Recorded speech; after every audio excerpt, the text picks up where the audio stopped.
How are you really? I'm good. This is. I was expecting. My name is Frans. I'm 41 years old. I'm originally born and raised in Jakarta, Indonesia. I'm the CEO and founder of one IT company here in Jakarta. How did you get into the IT world? What sparked your interest? I like IT. I noticed that people always say that the future is IT. So that's why I choose IT. In the beginning, I do love computers, not only software, but also hardware. After I finished my vocational school in electrical engineering, my parents advised me to go study abroad, which is based in Malaysia. So I went there. I'm doing my bachelor degree in IT. I decided to try IT, and after trying, I fell in love with IT. I like it until now. I still do. How does it feel to be CEO, the founder of an IT company? Being an owner or CEO is just a title. For me, I'm truly a worker myself. That's how I feel. We have no boundaries in work. We are not limited by time and place to work. I'm proud to lead my own company now. I can share my vision and mission to all my coworkers, my employees. I help government to generate field of work for people who need the job. Looking forward to grow together with them. Is there any aspect in your life that you still want or feel the need to work on? More on updating my knowledge in IT because IT is keep advancing, and also I need to upgrade my skills more on sales, communication, how to deal with people, and at the moment the most important is about time management because I'm a family man now. I need to manage time for the family also. That is one of the top priority I have now. How would you be able to manage your time better? We have a schedule. It's a memo.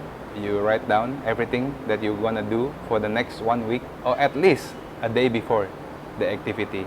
Write down everything because I tend to forget things.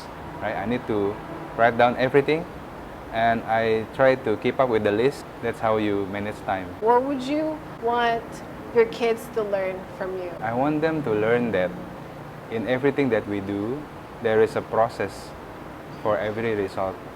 I want them to always give the best effort to get the maximum result, satisfying result for themselves. Can you give an example? If you want to do something, you apply your skill, your knowledge, and you apply honesty in everything that you do. In the end, you will get better result. What traits would you want to pass down to your children? Hardworking, honesty, and entrepreneurship. What if they don't?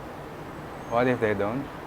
What if they don't follow those traits? Yeah, I have to see what traits is there. If it is good and it suit for them, then it's okay. I will support. What about traits that you don't want to pass down? Doing things last minute and lost focus, and maybe some reckless behavior that you do without you think over and over first about the consequences. So don't rush things. Okay, what would be your best advice for your daughter?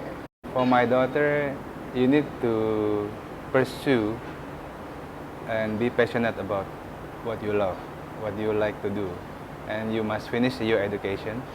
And in the end, you become career woman, be a good wife, and raise your children well, and still keep in touch with your parents also and family. What about your son? I want him to pursue his career, get complete education, and be passionate about things that he loves.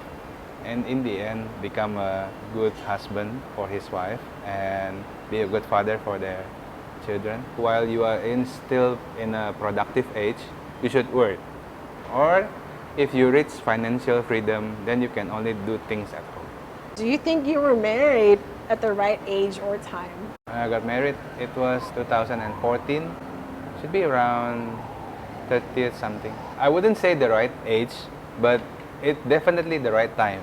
Because not only I found the love of my life, at that time there is a sign. When I got married, we purchased this stuff that we need for the wedding reception and everything. It was in the exhibition. It's a big exhibition called Wedding Coup, held annually, and we won the grand prize. It's a car. Yeah. So I I think it's a good sign. If I married at a different time, I wouldn't get that maybe. How did you know that, okay, this is the time for me to get married? Despite the fact that I have limited choice at that time, I feel like at that time she's the best option that one and only I got. It's a feeling. It's more of a feeling. Not just a feeling, but because men don't think with feeling, men thinks with logic.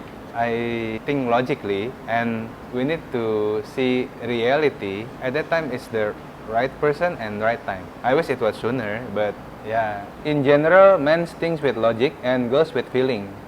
For me, I can do both, but I still cannot let my feeling be dominant. I need to do with logic too. For example, there is an employee, right, who is not working well. We need to fire him as soon as possible. If I'm based on feeling that I worried about whether he's gonna get a new job or not, that is my feeling talking. It's a loss for the company. So you need to make a hard decision. You based on logic. If he's not productive, then you need to cut loose. What has been the biggest lesson that you've learned about being married and raising children? Good communication, even in better or worse, you need to communicate constantly, better time management. As for the kids, you need to do your best raising them, learn from other people's experience also. But what lesson have you learned from them? Yeah, I learned to be a good father. I try to be a good father and husband. Do you think you were raised properly? Looking at the result now, what I have become, I think they did a great job. Although some methods I didn't approve, like violent things. Maybe at that time, that is the method they know. I won't apply that to my kids now. When we raise kids with love and caring, right, with the right way. Could you briefly tell us how your 20s, 30s compared to your 40s?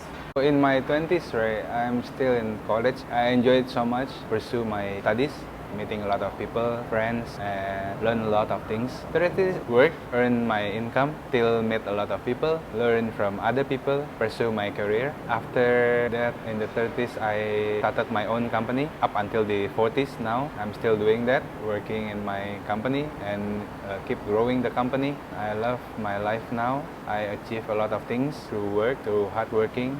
I gain not only knowledge, friends, and steady income. I also reach early financial freedom and have more times for the family also.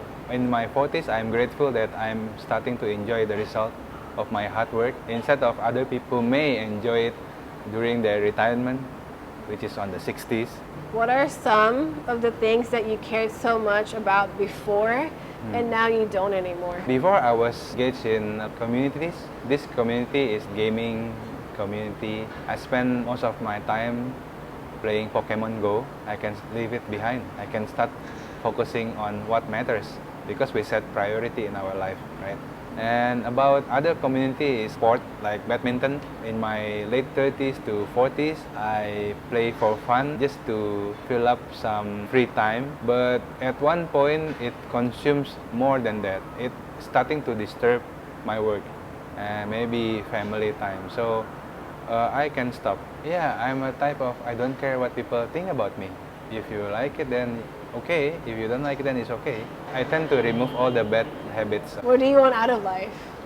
I wish I have a long enough life to see my kids grow up and to see them happy, have their own kids. In the end, die peacefully, surrounded by people that I love, knowing that I'm living the world in a way that I did kindness in this world and take my role and part in this world and ready to embark the next journey.